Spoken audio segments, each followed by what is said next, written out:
All right. We will call to order the City of Tullahoma Planning Commission meeting. I determined that we have 5 present, 2 absent. That is a quorum. So with that, Paul, do you mind leading us in the national pledge of allegiance? I pledge allegiance to the flag of the United States of America and to the republic for which it stands, one nation, under God, indivisible, with liberty and justice for all. Thank you. All right, we'll get it started. You have been provided the minutes. I will entertain a motion once everybody is ready to go. I'll make a motion to approve the minutes. Have a motion from Mr. Schwerb and a second from Mayor Noes. All those in favor say aye. Aye. All those opposed? All right, motion passes. All right. Any reports from officers or staff? The only thing I have to report is that I kindly ask, make sure when you do speak that you speak directly into the microphone to make sure you pull it down and speak directly into it. That's it. Thank you. Now I'll touch the microphone to make sure it's right. Okay. All right then. With no old business, we have new business. So the first one on the agenda tonight is the subdivision plats, and it's the Pines at Country Club, formerly the Lakeside Crossing Major Subdivision Preliminary Plat Revision. All right. Is someone here to speak for the developer? I am. My name's Andy Best, the land surveyor that was hired to do the project. What this is it's something that has been in front of this board before. The last time there was a roundabout at the intersection, there was some cart paths, and then there was some additional sidewalks that were required by the city code. In this round, we have actually eliminated the cart paths, eliminated the roundabout, and are asking for a variance or a waiver from having to put sidewalks down a very steep hill towards a large drain that drains into the lake. And so this is something y'all seen before, like I said, but we've made some minor changes, and so with all these changes, we had to bring it back in front of the board to get preliminary approval. Okay. Does anybody have any questions from the board for Mr. Best at this time? Kind of a general question on it. The sidewalk that's now routed to the west, does that connect with any other sidewalk over there? Routed to the west, the one up at the intersection? Yeah, well, it's coming out of the new subdivision and just running along Country Club. Oh, the one running along Country Club, it does not connect to another sidewalk. There is, I believe, a plan for a sidewalk across the road for another subdivision that has come through this board in the past, but it does not, they do not connect. And then there's another stub that runs north that doesn't connect to anything, so. Any other questions for Mr. Bass? All right, thank you, Mr. Bass. Now I will open it up for a public hearing. With the public hearing, if you would state your name and address, you have 2 minutes. And if you decide to donate your time, please let us know if you're donating your time at the beginning and who you're donating them to. So with that, I will open the public hearing. Anybody that would like to speak on the Pines at Country Club Major Subdivision? All right. I will close the public hearing, and then I will staff reports. Thank you, Mary Samaniager, Senior Planner. Again, as you stated, this is a preliminary plat revision. The original preliminary plat was heard before you and approved at the May 17, 2021 Planning Commission meeting. For your review, this was the prior plat that was approved. Again, it had shown sidewalks along the entire road frontage on Country Club per section requirement 4-13.2. And then there was a roundabout that the developer elected to install. It's not a requirement, but there was a developer's option. After the preliminary plat and the construction plan approval, upon the construction plan review, there were some technical issues that arose with the installation of the sidewalks on the western portion of the lots on Country Club, as well as the roundabout. So here's the proposed plat that they are now bringing before you for the first revision. I'll highlight the changes. The lot sizes for lots 15, 19, and 20 have increased slightly due to the removal of the roundabout. That area is now absorbed into proposed lots. The roundabout is removed, but they are still putting in a T intersection connection to the direct west for future development of an undeveloped lot owned by an outside party. With that stub connection, I believe that they are required to have a 1.4 connectivity index. They would have a 2, so they meet that standard. They are requesting a formal variance to remove sidewalks along Country Club Drive, along lots 9 through 13.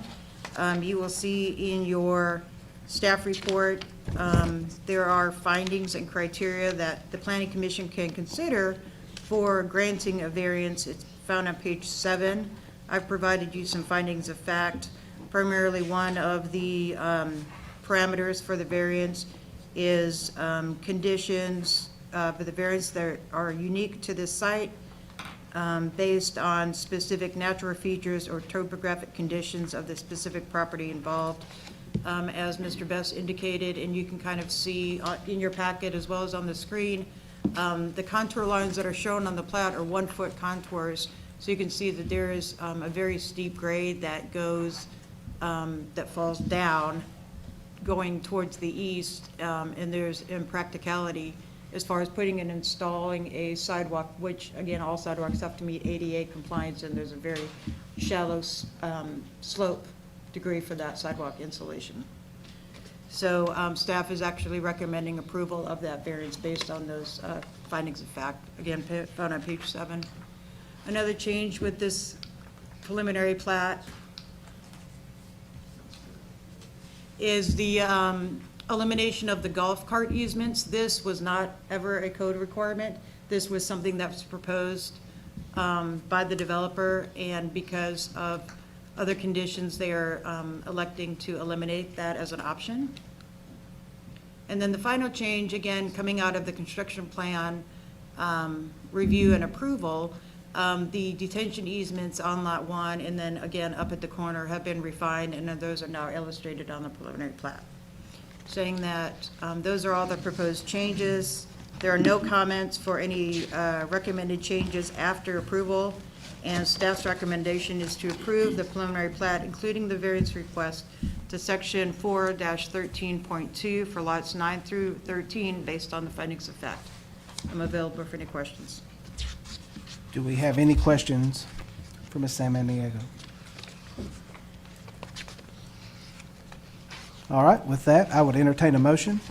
Mr. Chairman, I move that we grant the variance and that we approve the revision. All right. I'll second that. All right, I have a motion from Mr. Comer and second from Mr. Sandlin. All right, with that, we will open the floor for discussion with the board. Any questions?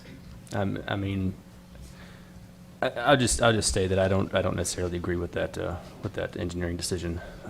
I'm not a civil engineer, but I feel like that's shortcoming for pedestrian access there for schools and stuff like that, and I just disagree. So Okay. there's my statement. So noted. All right. Any other statements? All right, with that, I'll call the question. All those in favor of the approval of this preliminary plat with the variance request from section 413.2 for lots 9 through 13, say aye. Aye. All those opposed? Nay. All right, that motion passes. All right. So let's do this again. All right, now we're going to do the Pines at Country Club, formerly Lakeside Crossings, major subdivision plat, final plat revision. So we will go through the process again. Mr. Best? Thank I need to state my name and address again? I will. Andy Best, 273 Haynes Hollow Road, and land surveyor for the project here. This is just the, 12 lots? Yeah, 12 lots that front along Country Club Drive that have pre-existing road frontage, existing utilities. The developer is wishing to go ahead and get a final plat approval on this to go ahead and start selling the lots. So this is just the first 12 lots of the one that y'all just approved. Those are along the frontage of Country Club, correct? That's correct.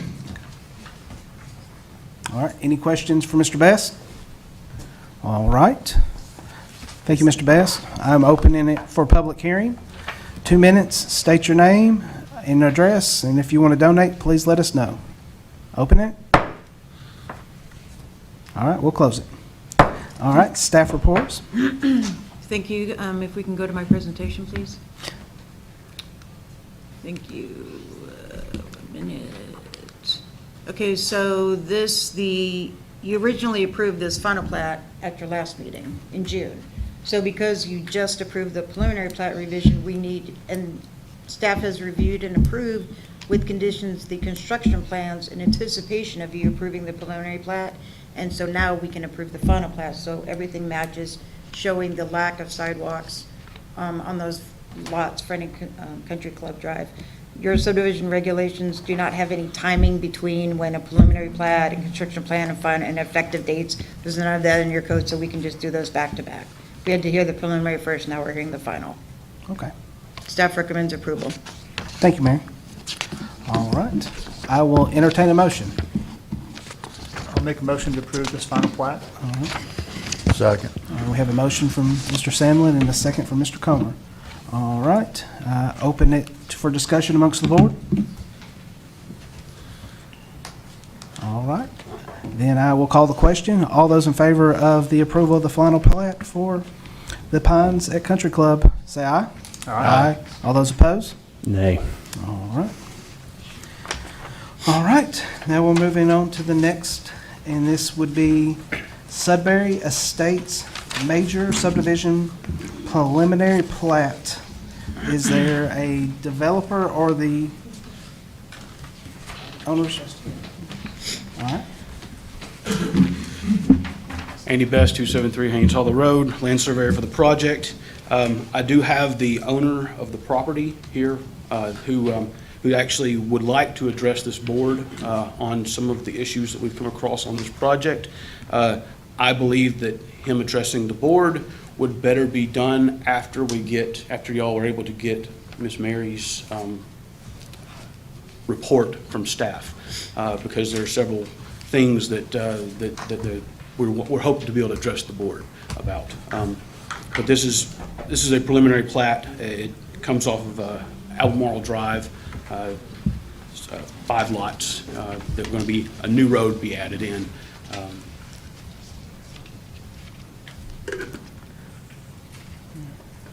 I guess that's it. All right. We have a thing that we follow through, which is, the order of business. Usually that's, the time to speak is now for the owner if he needed to speak. Thank you. Good afternoon. My name is Josh Sudbury. I am of 1203 Fawn Street here in Tullahoma as recently as last Wednesday. We just moved into town. My wife is actually moving back here. She was born and raised here. And we're bringing our 3 sons, Jack, Charlie, and James, who are 8, 5, and 2.5, to live in this community, which I've grown very fond of. I have just a small exhibit to add. If I could pass it to the board, I don't know if I can walk up.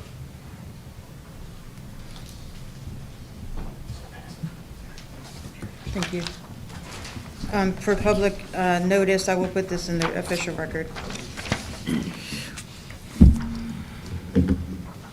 As you guys are passing around, I'll just kind of introduce the situation. As Andy mentioned, this is a small subdivision of only about 5 total lots.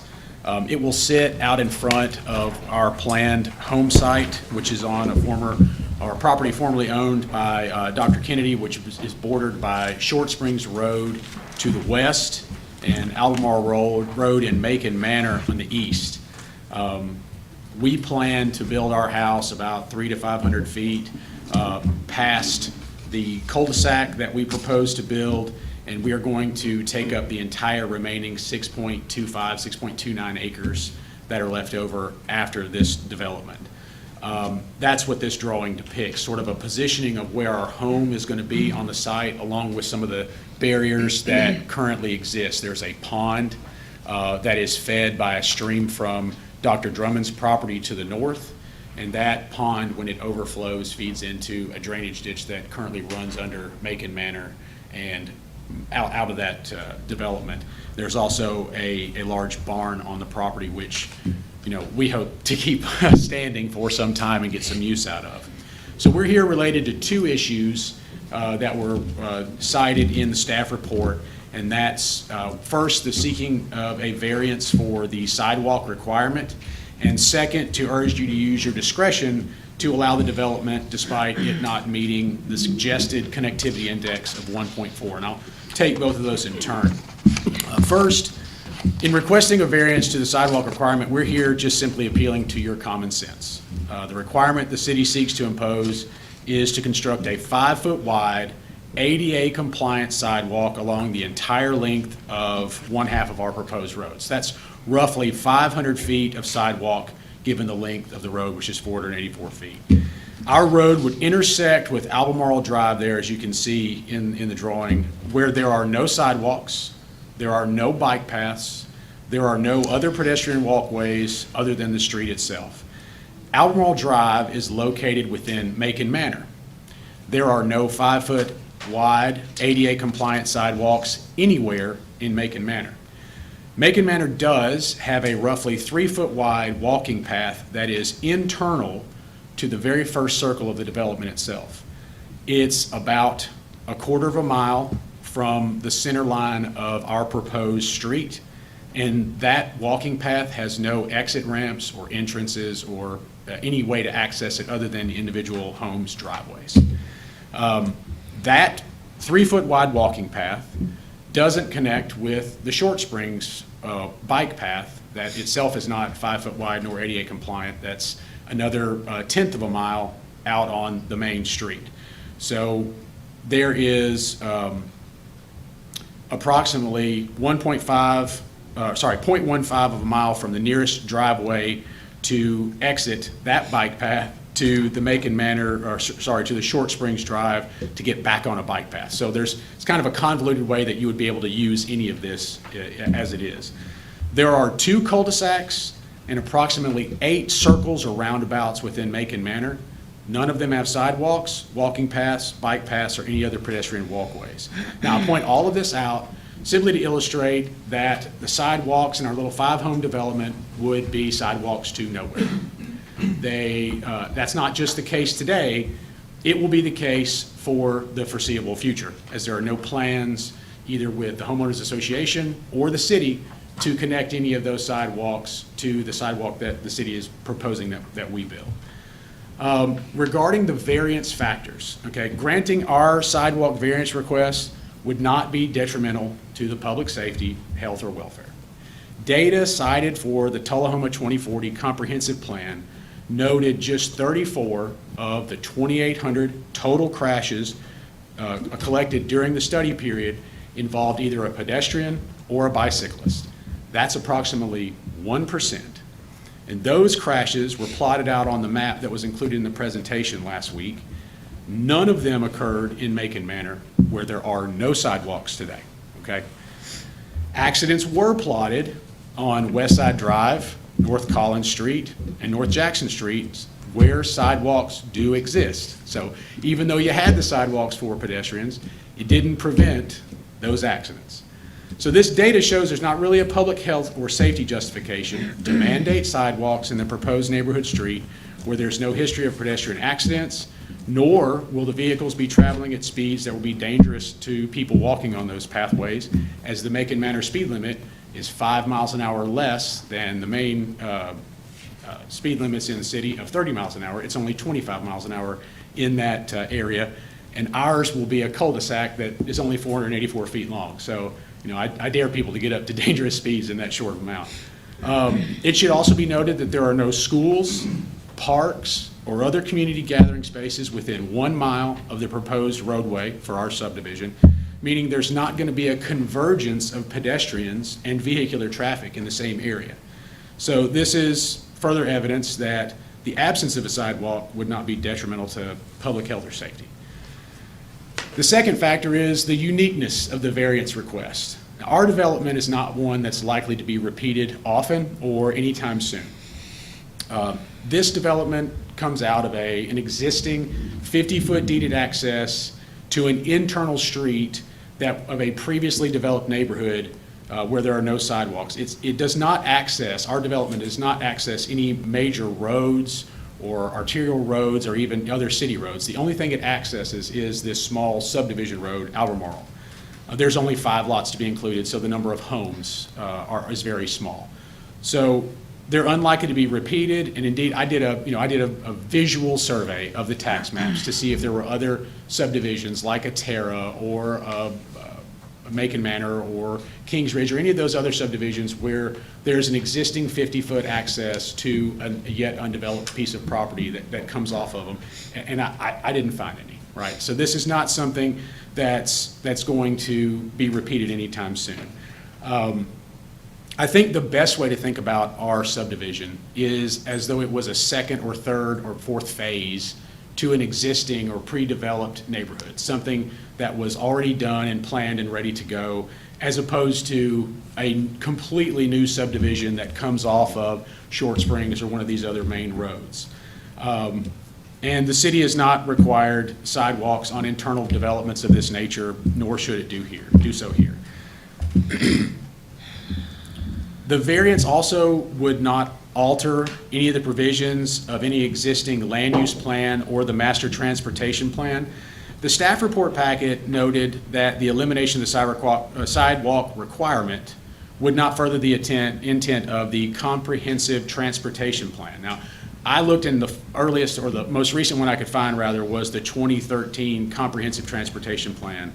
And in that plan, it does note a bike path on Short Springs, but like I said earlier, it doesn't note any intent to expand bike paths, walkways, sidewalks of any kind towards Macon Manor, into Macon Manor, and certainly not back to where our proposed subdivision is. So not granting or not requiring a sidewalk here and granting our variance would not be out of step with this comprehensive transportation plan, because there's no consideration for sidewalks where this land will be anyway. So again, we're just appealing to your common sense. Other cities that have adopted sidewalk requirements do have some exceptions that are built into that mandate. For example, similar subdivision sidewalk regulations in Brentwood include exceptions where there are no sidewalks within 500 feet of the same side of the street as the proposed development, or it's not located within 1/2 mile of a school or a community gathering facility, amongst others. So all of those are present here, and we think a similar variance would be reasonable. The strict letter of the city's regulations would simply require a sidewalk to nowhere, and let's not forget that in a couple of years, the city's going to have to take possession of the sidewalk and maintain it. So, we have to think about what's the cost-benefit analysis of maintaining that property on into the future after it's built, when it will be of very little use and very little benefit to anyone who lives either in or around the area.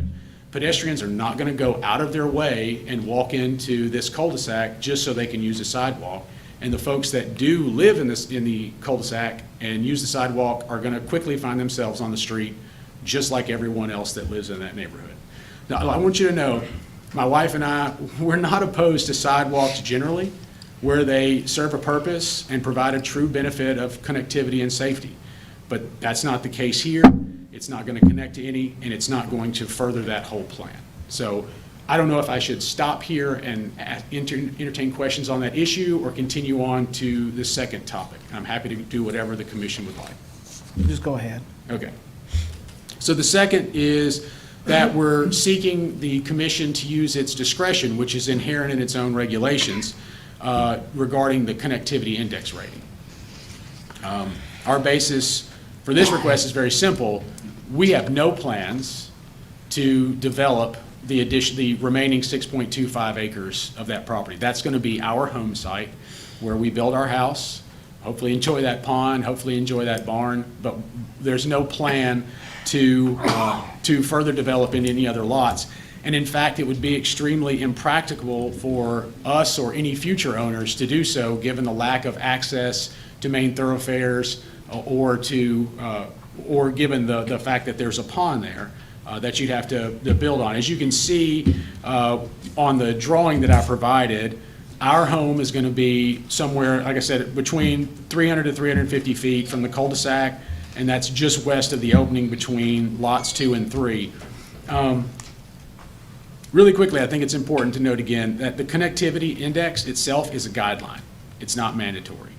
The Planning Commission retains the right and the discretion to determine that the connectivity index is not applicable for one of multiple reasons that are outlined in the regulation itself. And at least 2 of those are present here, the existing developments and natural features.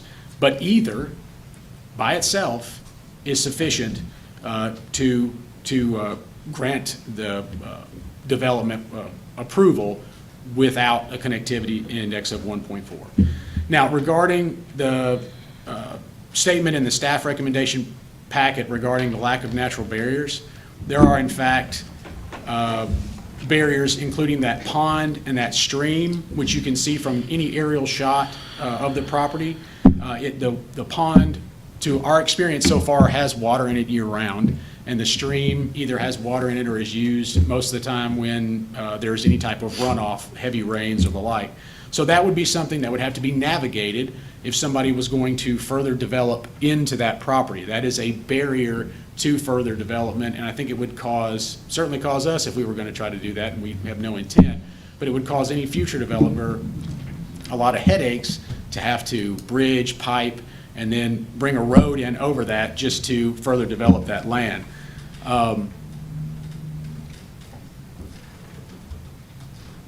In addition to the pond and the stream, there's the existing barn, which is over 3 stories tall in the middle. It has approximately 4,000 square feet of a concrete floor and several block horse stalls. That's a lot of cost and investment to tear it down, haul it away, to be able to then bring in more materials to build a road. It ramps up that cost for further development, which I think is something to be considered into whether there will be any future development in that area. And from a practical reality standpoint, our proposed subdivision is bordered to the west by both our planned home site and multiple other existing home sites that front Short Springs Road. These include Dr. Drummond's land to the north, the Rutland property to the north and the west, the Moore property to the west. As you can see on the map, our property's access off of Short Springs Road is only 25 or 30 feet at its widest point, and that's a good bit less than the 50 feet that's needed to install a road. So in order to obtain the necessary road frontage to develop this other side, somebody's going to have to go and convince multiple homeowners at various plots down that road to sell them additional land so that they can have a road to access from the other side. So I don't understand, and I'm not a developer, right? So I grant that, but I don't understand the consideration that we would have to put a 50-foot right-of-way or access point for additional future development there, because that's simply going to drive the cul-de-sac even further down one way into the property, making it tougher for fire, rescue, other emergency vehicles to get down that single access cul-de-sac. And with the slope up and the down, it's going to be a lot of trouble to get the sewer and the other water piped in and piped out. So I think those are huge barriers that should be considered as to whether we're allowed to simply say this is the end of the development, this is going to be our 6.5 acres that we're going to live on. I would submit that the suggested stub for that reason is not in keeping with the purpose of the connectivity index itself. According to the subdivision regulations, the purpose of the connectivity index is for adequate traffic flow internally and externally of a subdivision, and for safety in the case of fire, flood, panic, and other emergencies. Including a 50-foot stub at the end of our cul-de-sac means that the Planning Commission is considering additional further development inland, right, into our property. And the fact that it doesn't have an exit on Short Springs means that new road, whatever length it would be captive, right? So like I said, you're sending it further down the same cul-de-sac. You're causing more problems and more lack of accessibility for the fire, flood, and any other emergency personnel. When we envisioned our little development, we wanted to make the best use of the land in front of our home that we knew we'd never use, right? We would just have a long driveway in front of it. But in determining how much land to develop, we took all of those factors, the length, the safety, the ability to access, the ability to, bring in the utilities. We took all that into consideration. And our small development is the kind that will not significantly increase traffic in Macon Manor. And you can ensure that by allowing us to close that cul-de-sac to any further development. I don't think that the neighbors of Macon Manor would be too up on further development past what we're doing. There was one last thing I want to address. In the notes, there was mention that we have not yet filed for a building permit as to where our home site is. And I don't know if y'all have been watching the price of lumber, right? But it has not been low. And so we've been trying to figure out what we can do with our house, and we've just now been able to finalize our plans. So we will be filing. We checked today to see if we were able to file. Our plans have not been officially printed, so I was not able to submit our electronic plans that we have from our architect in order to satisfy that requirement. But I can assure you, this is not some kind of bait and switch. We have no intention of doing anything but putting our home site on there. So the connectivity index is a good guideline by which to measure certain aspects of developments. But this development is unique in character. It's not one that accesses a main road and then has a large field or another area of developable property on the other side of that road, and you have to think about future development into that field. This is landlocked by existing developed lands. It touches a developed subdivision, and it will never be built on past our home due to those natural barriers. And so for those reasons, we ask that you exercise your discretion to grant approval without the connectivity index of 1.4. Thank you, Mr. Sudbury. Do we have any questions from the board for Mr. Sudbury? All right. Thank you. All right, now we will enter the time of public hearing. 2 minutes. If you are donating your time, please let us know at the beginning. And please state your name and address. So I'll open it up. Yes, my name is Charles Dean. I live at 419 Albemarle Drive in Tullahoma, and I'm on the board of Macon Manor HOA. I'll skip some of my original comments because Mr. Sudbury actually touched on some of the issues. Basically, I'm here just more or less to represent people that I've talked to in Macon Manor and concerns that they have with regards to the project, primarily with the construction activity that would be involved. Albemarle Drive is a curvy 25-mile-per-hour roadway, which also serves dog walkers, regular walkers, children at play, heavy construction activity, which would probably be underway, raises concerns about safety, road debris, road damage.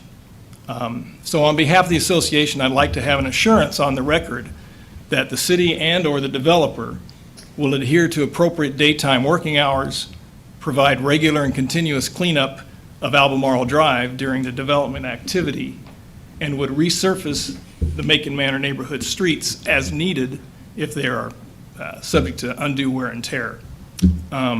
If the city ultimately approves the project, Macon Manor would of course want to foster and sustain a good neighbor relationship with the Sudbury Estates. So these requested safeguards would go a long way to do that. I would also like to express my dismay with the way the city of Tullahoma notifies people of the processes of these meetings. There's no direct timely notification process by U.S. mail, which seems to me should be the norm for advising people. Everybody found out about this last minute, that this was on the agenda, and it's very disconcerting. So I'd like you to take note of that. Thank you for your time. Thank you.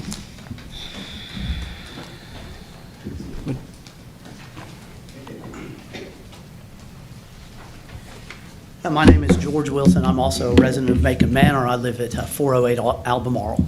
The first thing that I would like to do is reiterate what Chuck just said. Obviously, this information has been available. That was a phenomenal presentation.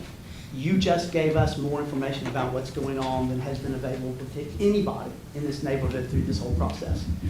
We found out about this on Monday. I'm not prepared. How am I going to be prepared? All of this has obviously been available. It's been available to them. It hasn't been available to us. This is ridiculous. And the biggest problem with this is when I go through the other things that this group has done, it's not the first time. I was going back to figure out how y'all do all of this because I'm new to this. And when you pull up the 2020 documents, it shows that those documents were also dispersed on a Friday and approved on a Monday. 2020 documents. So let's go back to the issue at hand. The issue at hand to me also has some underlying things that I think we all need to address. Sidewalks to nowhere, that's ridiculous. I don't think they're sidewalks to nowhere. I think it's the way for this organization to wind up mandating that we put 5-foot wide ADA sidewalks through the entire development. 50-foot easement, Short Springs is 19 feet wide, 19 feet. You're talking about 2.5 times as wide as the major thoroughfare that gets you into Macon Manor. Macon Manor streets are 25 feet wide. So you're going to have a 50-foot cul-de-sac emptying into a 25-foot street. This came up in the 2040 meetings. And what I said at that time was, we don't have any green space in this city because we don't have public space, because we have private space. In the end, all of this stinks. You're increasing utilization on one end of Short Springs, you're increasing the utilization on the other end of Short Springs, and then lo and behold, you're going to come up and tell us that we don't have a road that can support the traffic. And then you're going to do what? Double the width of Short Springs? Think about Short Springs, twice as wide as it is. If nothing else, it's an eyesore. It may be functional, but it's an eyesore. So I have a real hard time with not this development. And in fact, what he proposed, I think, is phenomenal. Let's make it phase 4 of Macon Manor. That gives us covenants, it gives us restrictions, it gives us an idea. I do believe that he will put nice homes in there. What's a nice home? There's nothing in here that specifies anything. What are the materials? What is the minimum size? What is the setback? How do you deal with a 50-foot wide street, a 5-foot wide sidewalk, and a setback on a lot that's relatively small? That is time, sir. Oh, my wife is donating her 2 minutes to me. She's traveling to West Virginia to take care of her ill father. Can't do that. They have to be here Okay, present. so one more last thing. This is ludicrous. You've had months to prepare this, and I get 2 minutes. So my name is Patricia Dean. I live at 419 Albemarle Drive, and I'd like to donate my time to Mr. Wilson. Okay. Before we start, is there anyone else that would like to donate time to Mr. Wilson? Okay, yes, sir, state your name. Rick Repke, 204 Albemarle. Okay, so there's 4 minutes. Anybody else? Yes, ma'am? Gary Johnson, 208 Albemarle. Okay, now it's 6. Oh, yes, ma'am. Ellen Boggs, 411 Albemarle. 28. Anyone else? I feel like an auctioneer up here. All right, so now you have 8 more minutes. All right, well, thank you very much. But I would like to go back to one of the other things that I think we all need to address and we all need to be aware of. We all went to the Tullahoma 2040 meeting with great expectations of the fact that we were actually going to be able to participate in where the city is going. And yet at the same time that we don't even have anything from the 2040 structure yet, or there's some of it out there. There are references in here to the comprehensive transportation plan. Really? I thought that that's what 2040 was all about. We're going around and around and around. While we're out here trying to participate in making this a better city for everyone, y'all are out here rezoning everything.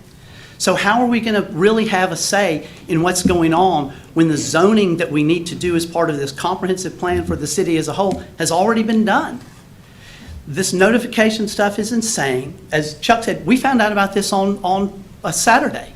And we found out about it through the grapevine, not through any type of official notification. That's ridiculous. Y'all should have an obligation. You may not have a legal one, but you have an ethical and moral obligation to let everybody know when you're getting ready to do something that is going to substantially affect the quality of their life. So we need to look at this from multiple perspectives. This 50-foot street entering into a 25-foot street is ridiculous.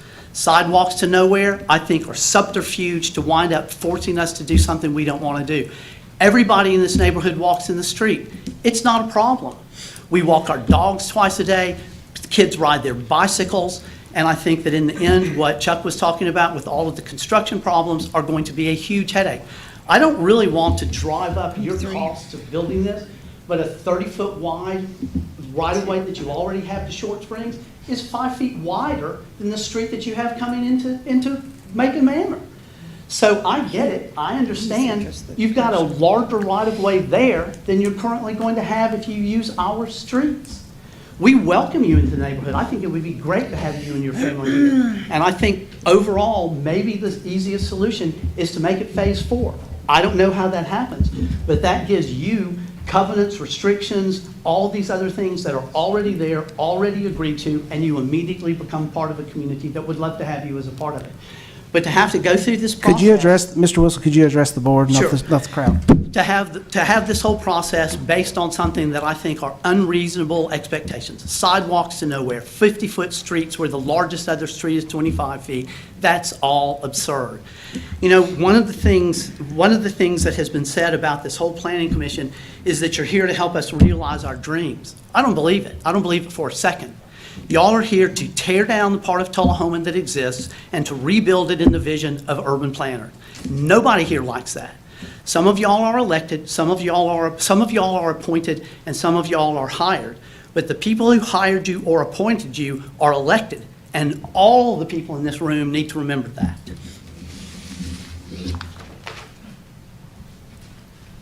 May I take back a minute? Sorry, you cannot do that. All right, would there like to be anybody else to speak? And he donate any of the remainder of his time to anybody else? No. No? Okay. Well, Alden Bushnell, 303 Albemarle, and I don't know the Sudburys. I hadn't seen the plans prior to yesterday. I do agree with the sidewalk variance. It doesn't make sense. I agree with the previous speakers that we heard from Macon Manor. My primary concerns as a property owner who has property adjacent to this property has to do with stormwater drainage, and I would like to see some assurance that the public is going to be notified of what that stormwater solution looks like so that we can comment appropriately, because the grade, if you do look at that, the preliminary plat does slope towards my property, and I already have issues with stormwater, and I've done some things to address those, so have my neighbors. The other thing, I'll just go back to the Macon Manor Phase 4. I think Mr. Sudbury said it himself, to think of it as essentially an additional phase to the neighborhood. I would like to see how that could be made possible. Yeah.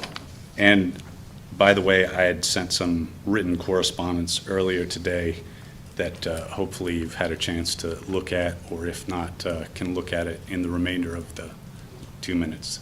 Thank you. Thank you. Good evening to the Commission. Thank you so much for hearing from us today. I'm Chelsea Sudbury, currently at 1203 Fawn Street here in Tullahoma. It's been really lovely to meet some of our new neighbors. Thank you so much for coming. I am appreciative that we're going to be a part of a neighborhood that shares so much concern for the land, for children, for safety, because our family is absolutely concerned about safety, and to develop this very small cul-de-sac in a smart way that we can all be proud of. What I've heard from our neighbors is that we have a lot of common ground. Our neighbors think that it's a little bit silly to require a 5-foot wide, handicap accessible, ADA compliant sidewalk on our subdivision. I'm hearing also that they wouldn't like to have any further development, and so therefore the 50-foot strip that's being required at the end of the subdivision, they're not in support of that either. Apologies for not looping in the HOA sooner. We absolutely should have done that. We have contacted, we thought, most of the adjoining landowners, and we've had conversations with them privately, and we live and learn, and we will absolutely connect with the HOA and inform and get everybody on board. This is going to be a great subdivision. Our family's excited about it, and we absolutely want it to be a great place for people to live and maintain a safe, beautiful neighborhood in Macon Manor. Thank you so much. Okay. Any other public comment? All right, with that, I will close it. Mary? Thank you. Can we go to my presentation, please? Mary Samaniego for the record. Here's the proposed plat. The applicant is proposing to create 5 new lots for single-family use on the existing 3.52 acres. All of the lots and setbacks as proposed, as well as the proposed drainage easement meet the standards of the zoning ordinance and subdivision control ordinance. As far as the connectivity index, I want to clarify the record. The connectivity index is a requirement of the subdivision control ordinance. It's not a guideline, it is a code requirement. And I provided you on page 42 of your packet the following language directly from the subdivision control ordinance. If a subdivision fails to meet the connectivity index, the Planning Commission may determine that this requirement is impractical due to topography and existing development and/or natural features. And then below that, staff has provided 4 bullet points addressing the rationale, the findings of fact behind the connectivity index being required. Again, as proposed, the connectivity index is only a 1 with 1 link and 1 node. The code requires at least a 1.4. If the 50-foot right-of-way was to be extended to the west, that would give them a code-required connectivity index of 3. The criteria that you can use to waive the connectivity index, again, is due to topography. The topography and grade going to the west within the subdivision is only a 2 or 3% grade, which is definitely within development standards. The property, another criteria is if the property has existing development pattern. I did point out that it's my understanding that the sub-areas do intend to develop closely to that western part line, but again, when I present these cases, staff has to provide you with documented evidence, and so as of now, they have not applied for a building permit. Excuse me. And then the third criteria for connectivity is terrain, and there are no natural features or terrain in that immediate area that would prevent further development of the 6.29 acres. Excuse me. The other request that they have was for a variance. We have the criteria for variance. They're for findings of fact to make that determination. Safety, public safety, health, and welfare, uniqueness of the individual site, natural features or topographic grade, and then the compliance with the general plan, land use plan, transportation master plan, or zoning ordinance. Staff finds that there are no unique characteristics of the site to warrant the granting of a variance. I will note for the record that I did cite the existing transportation plan that is one of your adopted documents that you can make decisions off of. There is an existing, just to clarify the record based on other public comment, there's an existing comprehensive plan that the Planning Commission works under for subdivision and zoning regulations. We're in the process of adopting a new comprehensive plan called the 2040 plan. Similarly, we have existing transportation plan and existing zoning ordinance. The projects that were reviewed today have to comply with the standards that are adopted as of today, not for speculative future plans and policies. Saying that, As far as notification, I'll just, if, do you want me to address some of You can address the the public's notification. I comments? think that, As far as notification, typically staff has a application submitted 3 weeks before a planning commission meeting. So staff only received this proposal approximately 3 weeks ago. We generated this report. The code requires for plats that the only public notice is a legal ad in the newspaper. And there's no requirement as far as timing as how far in advance the planning commission members get the staff reports. So typically, it's been a practice to get them the Friday before the meeting. Additional notice requirements and/or standards for how far in advance to a public meeting the staff report has to be issued is certainly something that could be put in the subdivision control ordinance. And it's common in other jurisdictions to do so. The staff report has to be done a week before the meeting. It has to be posted in a public place. It has to be on the website. There are certain criteria. Or you could require signed postings for subdivisions on the property, surrounding property owner notifications. So there are additional requirements that you will, that you could put in the subdivision control ordinance to increase public involvement. But for the record, for this case, all notice was done legally and according to code. how many days in the paper beforehand? 5 days. 5 days before. And then the last criteria is about the 50-foot right-of-way. Staff is requesting the right-of-way would be 50 feet. The roadbed is only 25 feet because the right-of-way includes the roadbed, all utilities, sidewalk, and grass strip. So staff, I just wanted to clarify that staff is not saying that there's a 50-foot road that would be going into a 25-foot paved road. The right-of-way is 50 feet. Saying that staff has recommended denial of the preliminary plat based on the deficiencies of the connectivity index from 1.4 to 1, and based on the finding of facts to the variance request to section 4-13.1. Do we have any questions for Mary? I have a question for Steve, though. And this is something, would you let Steve look at that he was passed out? I have a question for you. If you'll look at this sheet, you weren't here for it. I'm sorry that I was late, I had another commitment. Oh, no, you're perfectly fine. Okay. In Tennessee code, can you access this house through another subdivision without it not being part of that subdivision? No, I don't see any access to it at all. Well, they've got the spur right here that's going, well, it's not even a spur, it's, Yeah. The But- right-of-way that was platted in Phase 2 of Macon Manor, so they're building this road and connecting in. I don't guess I understand your question, Chad. I'm sorry. From what I've understand, and like I said, Sorry. that I have heard it is illegal to access a home through another subdivision if it's not part of that subdivision. No, that's not. That's not a code? Okay, No, that's so not. maybe that's developing another The subdivision. stuff from Macon Manor into this property. Okay. Sufficient legal access to access this property. To access the one they want to build for their personal Yes, it residence. is. Okay, just want to make sure. Maybe that's the little thing I was thinking, a subdivision to a subdivision, but the stub is there. Okay.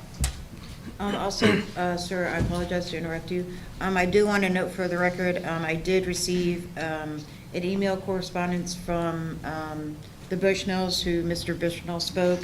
I did send it to you earlier today, and it is part of the record. And then I did also receive an email notice that I did forward to all of you as well earlier today from a Joshua Pierce. Yes, received. All right. Any other questions for Mary or Steve? Mr. Chairman, I have a question that I believe is for you, but maybe Mary. Okay. But we have here before us a proposal that was not part of the original packet.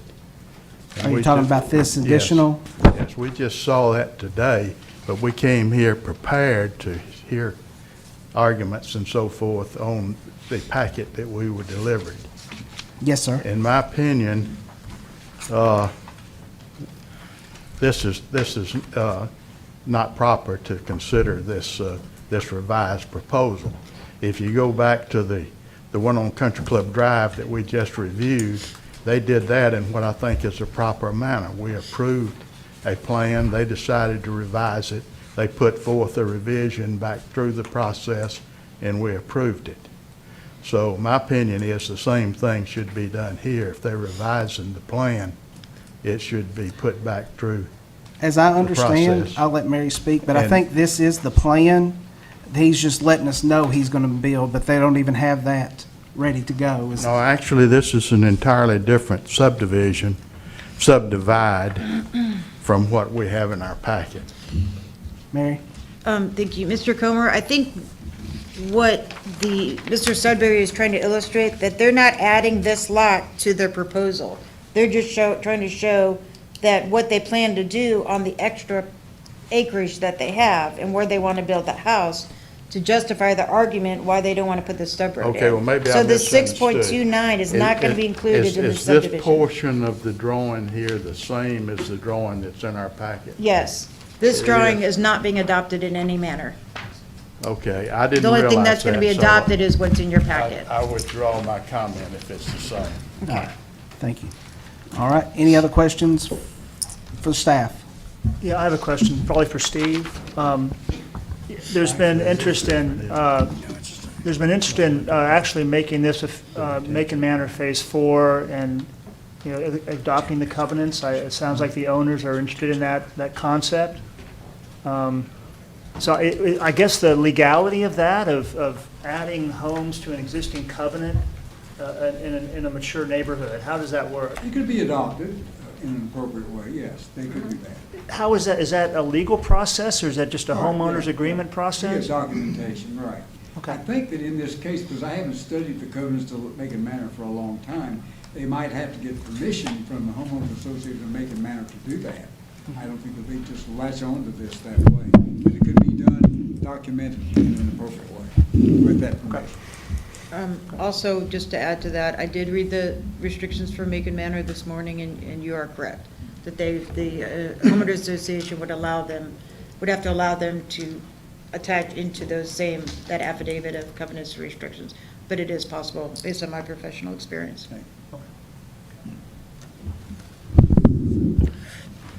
All right, anybody else? With that, I will entertain a motion.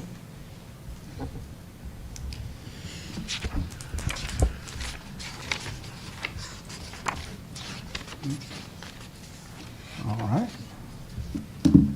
So, anybody want to entertain a motion?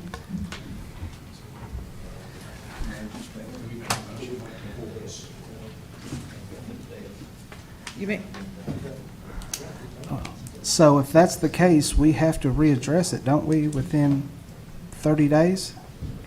If no motion is given? I think the matter just dies if no motion's given to do that. Is there not? where's our sheet, Chad? Is there not a 30-day You can, I think cooling off the- They period? have another process after that. you can approve it, deny it, continue it. Steve, if you want to give them If their they don't options. do anything. If no motion's made, the matter just becomes moot.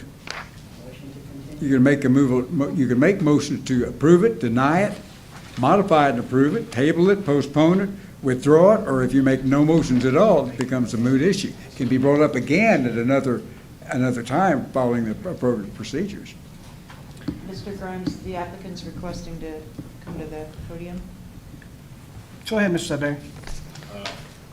Again, I'll start by saying, I'm not a developer, so this is all brand new to me. If you could just hold my hand a little bit as we walk through this, okay? I understand that whatever motion has to come from the planning commission itself, so I can't stand up and make any motion at all. Okay, all right, good. I want to make sure of what that is. Coming from the peanut gallery here, I just want to make sure where we are, okay? The procedure matters. Second of all, somebody that I've hired to help me through this is doing the cut motion. And we've talked about this before, that we could pull this from consideration here. I've got my future neighbors that are telling me they want to talk to me about it, and I think that's probably fitting for us. And I certainly don't want to put the head in the guillotine for no reason needed. So if it's possible, I'll withdraw it for this consideration, and we'll work on it and come back to you. All right. Is that all right? Yes, he may withdraw it. Yes. Yes, you might withdraw it, and there is nothing in the subdivision control ordinance that would, there's no time frame from when he could refile. Yes, because of the withdrawal. Yep. correct? Okay, So you withdraw? thank you. All right, thank y'all for your time. Thank you for your presentation. Can you say that clear in Okay, the record? just for the record, let me get, sorry, I got 3 or 4 sheets here. For the record, Mr. Sudbury is withdrawing at this time the Sudbury Estate Major Subdivision Preliminary Plat. All right, so it has been withdrawn. We will move to the next order of business, and that will be a subdivision plat for Freedom Industries minor subdivision to create 2 lots from existing 8.63. All right, is the developer or owner, or, excuse me, the architect? All right. My name's Jared Sides. I work for Johnson and Associates Land Surveying out of Winchester, Tennessee, and I'll be representing Freedom Industries. This just a minor division of a single piece of property. We're cutting off 3.23 acres off the southeast end of it. Not much else to it. All right, do we have any questions from the board? All right, with that, I will open the public hearing. If you'd like to speak on this public hearing, state your name and address, 2 minutes. Are you going to donate? Just let me know at the beginning, please. All right, it's open. Now it's closed. All right, Ms. Samaniego, staff report. Thank you. Mary Samaniego, for the record. The applicant is proposing to create 2 lots for industrial use on 8.69 acres located at 1400 South Washington Street. It will be served by TUA electric, sewer, and water. No public improvements are proposed nor required. All existing structures on the proposed Tract 1 meet the setbacks based on the new interior lot line for the industrial zoning district. There are no requirements for changes between first and second reading, and staff recommends approval of the final plat. Thank you, Mary. Any questions for Mary?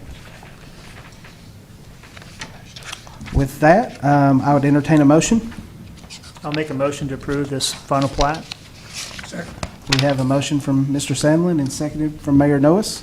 All right, we have opened up the floor. Any discussion amongst the board? All right, if there's no, Can I, is it public hearing? no, I did public hearing a second ago. Did you not hear me? All right. All right, we're going to cut to have public hearing. I'm sorry. Public hearing on the Freedom Industries, correct? No. Okay. On the next one. Oh, no, we're not there yet. We're not there. Just give us a second. We're still in Freedom Industries. All right. Okay, sorry. So, any discussion amongst the board? If not, I will call the question. All those in favor say aye. Aye. Any opposed? All right. There we go. So now we will be doing J. Moore Minor Subdivision. This is a plat to create 2 lots from existing 7.7 acres on 407 North College. Our applicant is Mr. Josh Moore. All right. Is there someone here to talk about the application? Mary Samaniego, for the record, I received a message earlier in the meeting that there will be no applicant or property owner in attendance at this meeting. Okay. So then we will move on to, this is public comments. Did you want to speak on the J. Moore Minor Subdivision? On, what's the address? The North College Street one. North College. You're not North College. No. Okay. All right. Just making sure.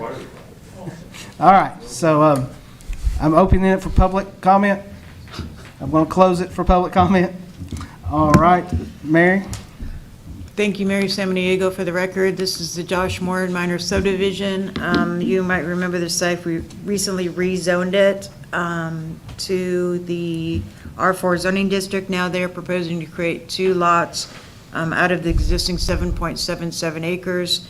It will be served electrical service, water and sewer, or TUA. No public improvements are required or proposed, and all existing structures meet the required setback based on the new interior lot line. There is only one change that is not reflected in your staff report that I need to add to the record. Per TUA, that an easement needs to be shown or noted for the sewer line crossing the west side of the property. So if this was approved prior to signatures, the applicant would have to include that sewer line onto the property. Other than that, there are no additional comments, and staff recommends approval of the final plat. Thank you, Mary. Any questions for Mary? Does the applicant need to be here for us to go further? Okay. It is The not city attorney required. said no. All right, any other questions for Mary? All right, with that, I will entertain a motion. Move to approve. I'll second. We have a motion for approval and for Mr. Comer and second for Mr. Sandlin. All right, any discussion amongst the board? All right, I will call the question. All those in favor, say aye. Aye. Aye. All those opposed? All right, motion passes. All right, now we have a zoning map amendment for zoning map request 255. This is a request to rezone of 200 South Anderson Street from general commercial neighborhood to commercial district C2 to C3. The applicant is Mr. Sam Krim. Mr. Krim, if you... What would you like to know? All I'm doing is adding on to the house that I live at, 3066 Lauderdale. I want to be able to put a garage and stuff onto the house to increase my living and useful space. I've tore down the home or the house that was there for, so I can have the room to do it. Other than that, that's simply all I'm doing. Okay. All right, do we have any questions for Mr. Krim? All right, thank you, Mr. Krim. All right. All right, now I'm going to open it up for a public hearing. So if you'll state your name and address, and you have 2 minutes. Sure. My name is Anthony J. Greco. I live at 200 South Washington Street. I have a piece of rental property close to where Mr. Krim's. There's no problem. I want just to have clarification, if I could, please, from the board. What's the difference between a C2 and a C3? If I can have that explained to me. All right, I will let Mary do that right now. Thank you. Thank you. The difference between C2 is a general commercial, is typically the most intensive commercial district that we have, to have the most intensive uses. C3 is considered a neighborhood commercial, so it's kind of lesser in scale commercial uses, and it specifically includes single-family dwellings and two-family dwellings as permitted uses, whereas those uses are not allowed in the C2. Gotcha. So the rationale is that the applicant has an existing non-conforming house in a C2 zoning district. It's not conforming because houses aren't allowed in that zoning district. Gotcha. He wants to Correct. expand that non-conforming house. In order to do so, he has to rezone into a district that allows houses as a permitted use. The C3 allows for his immediate plans for further development of his residential property while still retaining some commercial potential, which is compliant with the plan for that area of the city. Okay. Well, thank you, and I appreciate that, Board. I do like to reiterate the gentleman that made a comment too. The only reason why I'm here right now is I was passing by that sign where Mr. Crims is gonna put the rezoning.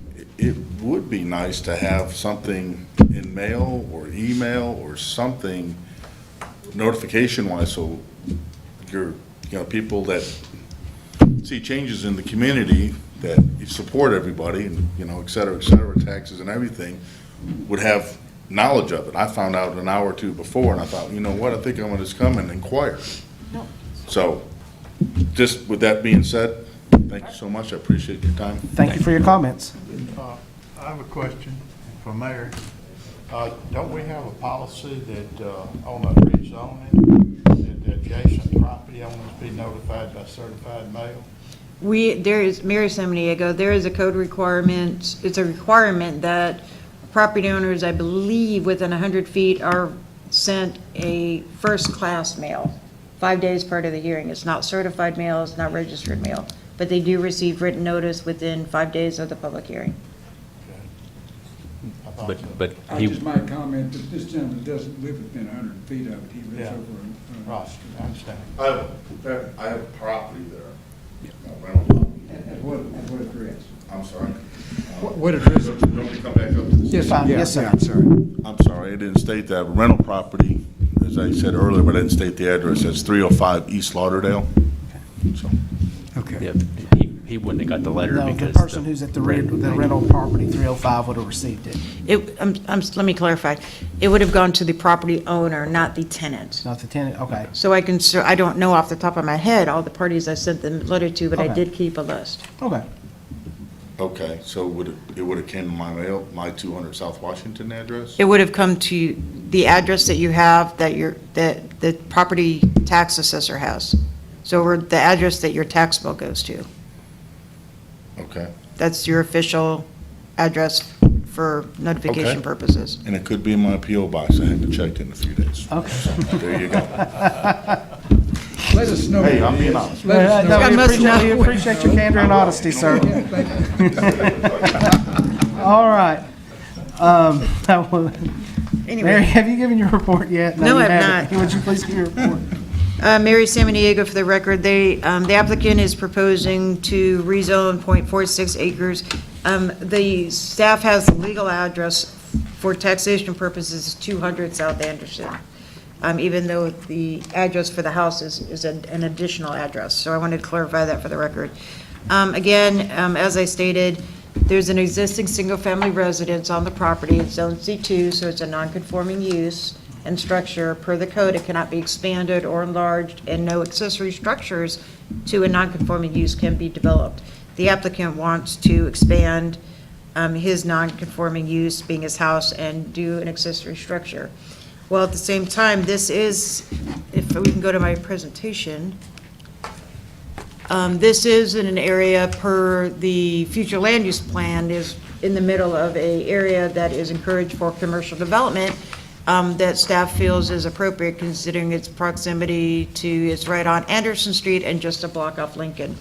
So when discussing the options with the applicant, it's staff's opinion that the C3 would be a good fit for this property because it still allows for future commercial development of the property in compliance with the comprehensive plan and various goals and objectives that I have stated in your staff report on page 72. Well, it also serves the immediate need of the property owner to allow the single-family residential use, again, within the C3. So stating that, staff recommends that the Planning Commission vote to send a favorable recommendation to the Board of Mayor and Aldermen based on the findings of fact of Section 1006E of the City of Tullahoma zoning ordinance found on page 74 of your staff report. Thank you. Thank you, Mary. Any questions for Mary? Mary, there's no C3 around there, is this spot zoning? No, no, this is not spot zoning. Spot, for the record, because I kind of hear that a lot since I've been here.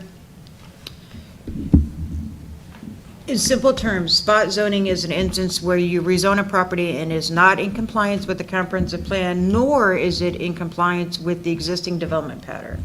So those are generally the two tests. You can rezone a property that's not in compliance with the comprehensive plan, but is in compliance with an existing development pattern. That is not, in my professional opinion, spot zoning. You have to go through those two tests. It doesn't meet the comp plan, nor is it compliant with the surrounding area. An example would be if you had an existing single-family neighborhood and you put a commercial use in there, and there's no commercial uses anywhere within a half mile, nor is it within a commercial node or commercial land use category. That would be an example of spot zoning. Okay, when he said he was rezoning it so he could build the house, my question went to, there's R2 right next to it. Why wouldn't you zone it R2? But to maintain the commercial Right. aspects of it, then I understand. So Right, to I'm keep good. that option open for the Thank you. future. It's a garage, I already have an existing residence. Yeah. All right. Any other questions for Mary? All right, I will entertain a motion. Move to approve. Second. All right, we have a motion for the favorable approval from our board to the Board of Mayor and Aldermen Any discussion? All right, with no discussion, all those, oh, yes, ma'am. Are you, I'm sorry, I lost track there. I'm just doing the motion. I'm not For closing the this- meeting. Okay, thank you. All right.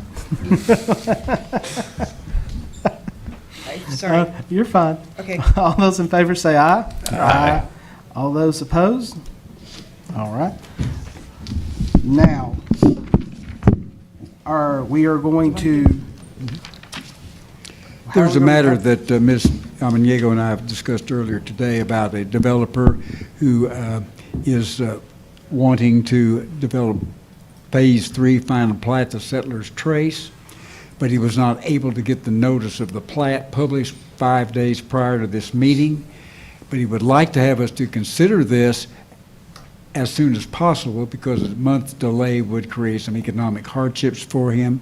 So rather than our putting this off for an entire month, I have suggested that we ask the Planning Commission to recess this meeting until next Monday afternoon at 4:30 for the purpose of considering this application for this final plat. So does everybody? Entirely up to you. We're just making that request in behalf of the developer to accommodate him. I will say, I don't know if it, for your motion, but I will say that it was my error that caused this not to be placed, the public notification to be done or the review done. So, It was not the developer's fault that this has happened, it's staff's fault. so does everybody understand we are just recessing this meeting until next Monday at 4:30? All right, so next Monday, that would be? 26. July 26th, I believe. 26th. And we need to have a motion to do that. Okay, I want to, all right,